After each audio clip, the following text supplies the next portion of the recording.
देखो, बड़ी अंदर की बात है कि आप लोग दिन भर साधन करते हैं,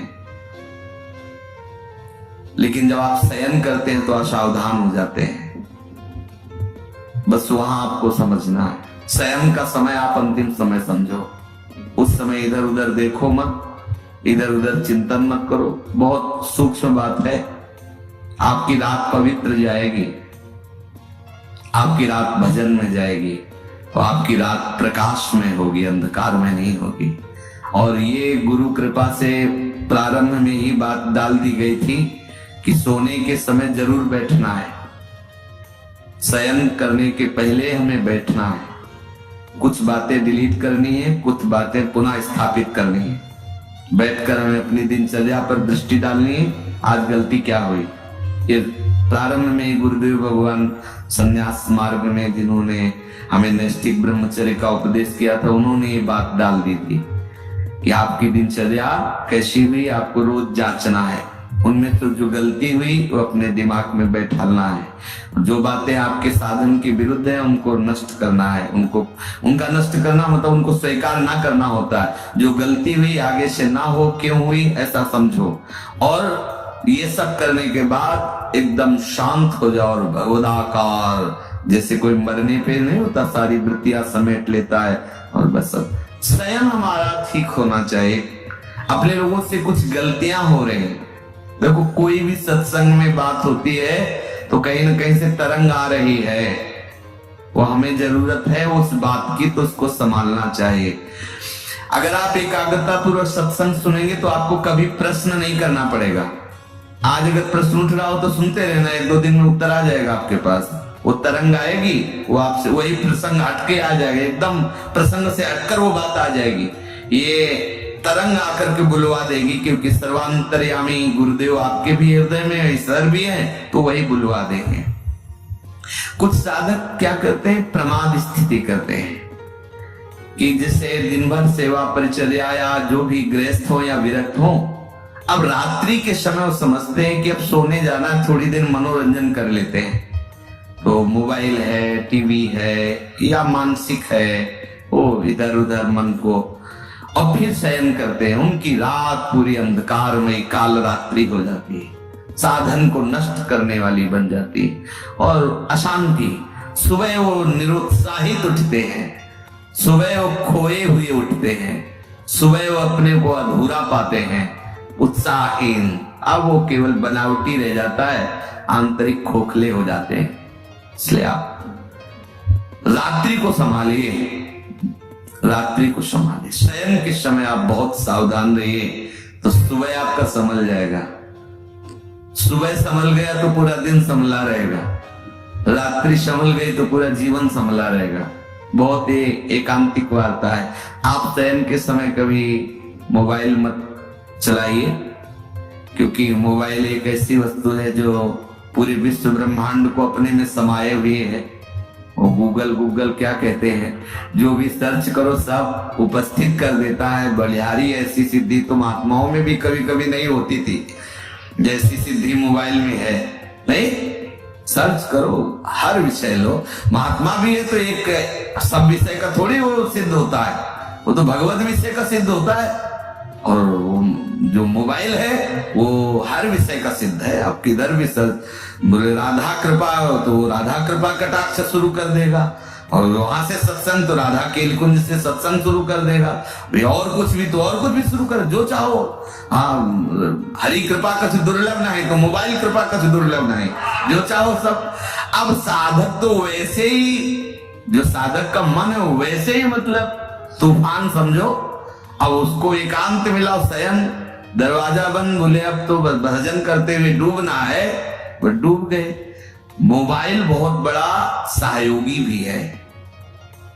जैसे हम गुरुजनों के वचन उसमें रखे हुए हैं, सत्संग, तो आप अगर मान लो बहिर्मुख हो रहे हैं और उस समय अब कुछ सत्संग अपने रखे जाते हैं कि ये सत्संग हमारे लिए औषधि, जैसे खांसी की अलग दवा, बुखार की अलग दवा होती ना, ऐसे ही अपने लोगों को भी अपनी डायरी में, जैसे ना कि जब साधक को काम सताए तो कौन से सूत्र चाहिए, वो अपने तय कर लेते हैं कि ये बात इसको नष्ट करने। जब साधक को क्रोध सताए तो कौन कौन से सूत्र, जब हमारे अंदर ऐसी, तो वो सब, तो वो चीजें एक अलग होती। तो मोबाइल मानो एक नई डायरी, उसमें आप अपना चयन कर सकते हैं कि 4 सत्संग शरणागति के हैं, 4 सत्संग ये वैराग्य के हैं, 4 सत्संग ये अनुराग के हैं। जब हमारा मन जहां विचलित हुआ तो ये हम सुन सकते हैं। तो अगर हम कुमार्गगामी प्रयोग करें तो बहुत बड़ा हमारे लिए हानिकारक है, और अगर सन्मार्ग में साधक के लिए वास्तुतः नहीं जरूरत है। अगर सही पूछो तो भगवत कृपा से नहीं जरूरत है। अब लौकिक के सब व्यवहार की तो बात अलग ही है, वो क्या जरूरत नहीं है, वो गुरु कृपा से अभी तक प्रयोग में नहीं आया, अभी तक पास नहीं है। अभी लोग अपना रखते हैं तो ये लोगों के लिए ही रखते हैं, अपना करो, जो उनसे बात करो। अपने पास नाम रूपी मोबाइल है, उसको सर्च करो, जिसकी जानना चाहो जान सकते हो, जो जानना चाहो जान सकते हो। आप देखो ना, इसमें बहुत बड़ी सामर्थ्य है। जो अरे निकुंज का लाइव मोबाइल दिखा सकता है? नहीं दिखा सकता। सर्च करो इस समय राधा प्यारी कैसे मुस्कुरा रही, भला दिखा दे। राधा प्यारी कैसे, ये राधा नाम सर्च करो, आपको दिखा देंगे। राधा राधा राधा राधा राधा डूबो। भाई ये शयन के समय कुछ साधक गड़बड़ी करते हैं, चाहे गृहस्थ हो चाहे विरक्त हो। आपके पास मोबाइल है, आपके कमरे में टीवी लगी हुई है, मान लो आप गृहस्थ हो, आप ऐसा सब, तो आप शयन को संभाल लीजिए। शयन में गंदी बात नहीं होनी चाहिए, गंदे दृश्य नहीं होने चाहिए। ये जो गृहस्थी में संतान उत्पत्ति की भी बात है, वो एक संयम से है, शास्त्र संयम से है। वो केवल भगवत आराधना मात्र है, अपनी वासनाओं की पूर्ति के लिए नहीं। वासनाओं की पूर्ति के लिए कहीं भी कोई बात नहीं शास्त्र आज्ञा करता, अपनी आराधना की पूर्ति के लिए है। ये भी एक आराधना है गृहस्थ धर्म में, वो अपने संतान उत्पत्ति करके पितृ आदि की तृप्ति के वो व्यवहार बकाया शुद्ध परमार्थ में भगवत चरणारविंद की आसक्ति प्रधान जीवन होना चाहिए, चाहे वो गृहस्थ हो चाहे विरक्त हो। तो हम खुद जानते हैं कि हमारा मन किधर जा रहा है, हमसे क्या करवा रहा है। ये प्रार्थना है सब साधकों से, विनम्र प्रार्थना है कि आप अगर एकांत में ऐसा कुछ दृश्य देखते हो, ऐसा कुछ करते हो, तो आप ना करें। ये नियम ले लीजिए कि मोबाइल जब शयन करने जा रहे हो तो उसके पहले ही उसका स्विच ऑफ कर दीजिए। ज्यादा बातचीत भी किसी से मत रखिए, जितनी आवश्यकता है। तो ये यंत्र है, बस 2 शब्दों का उत्तर हाँ ना या कोई बात है। कुछ लोग ऐसे होते हैं कि वो घंटों ऐसे ही लगाए रहते हैं। साधक कैसे बात करेगा इतनी देर, कैसे बात कर सकता है? उसका तो चिंतन छूटेगा।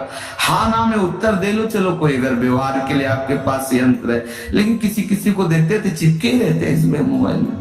हाँ, और क्या ये है, छोड़ नाम जप कर, भगवत चिंतन कर, लीला कथा में डूब, ये क्या और उसमें लगे हुए हैं। हाँ, सावधान रहे इन यंत्रों से, जितना हमें आवश्यक हो। वैसे बिल्कुल आवश्यक नहीं है, लेकिन आवश्यक हो। आप दूर देश में रहते हैं, दूर रहते हैं, भगवत कथा आदि के लिए नाम न छूटे। और शयन के समय नाम में भले 1 मिनट बाद आप सो जाते हैं, लेकिन नाम का ऐसे ध्यान करते हुए उसका फल होगा। आप नाम के ध्यान में ही जगेंगे। देख लेना, ये मतलब अनुभूत विषय है। अगर नाम में आप डूबते हुए शयन कर रहे हैं तो आप जागेंगे ना। और नाम में जो डूब कर शयन करता है वो लीला में जाता है, वो भी निद्रा में नहीं जाता।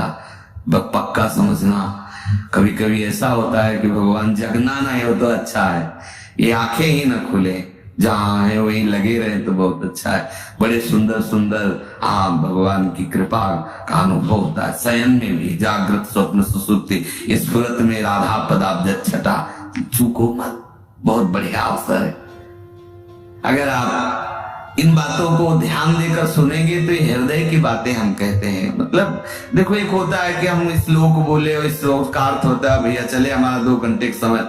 हमारा केवल यही उद्देश्य है, आप सुलझ जाओ, हम आप सुलझ करके अपने प्रभु के मार्ग में सच्चाई से चलें। सच्चाई से प्रभु को पुकारें और ये जीवन लाडली लाल के चरणों में अर्पित हो जाए। इतने उद्देश्य, अपने लोग ना विद्वान है और ना अपनी कोई दिनचर्या में हुए कि वही प्रवचन करना है, अपने हृदय की बातें आपस में कर लेते हैं और सुलझ जाते हैं और प्रिया प्रीतम तक चलते हैं। बस बात इतनी है, यहाँ की जो चर्चा है ना, बस वो इतनी है कि हम आपस में समझें कि हमारी गलतियां कहाँ हो रही, हमारे भजन में त्रुटि कहाँ हो रही, हमारा भजन का जो प्रभाव है वो हम पे लागू क्यों नहीं हो रहा है। हम सावधानी पूर्वक अगर चले तो बहुत जल्दी हम परमानंद में डूब जाएंगे। ये जहां जहां हमारा मन जा रहा है वह वहां से हटाना होगा, हमें प्रिया प्रीतम के नाम बल से प्रिया प्रीतम में लगाना होगा।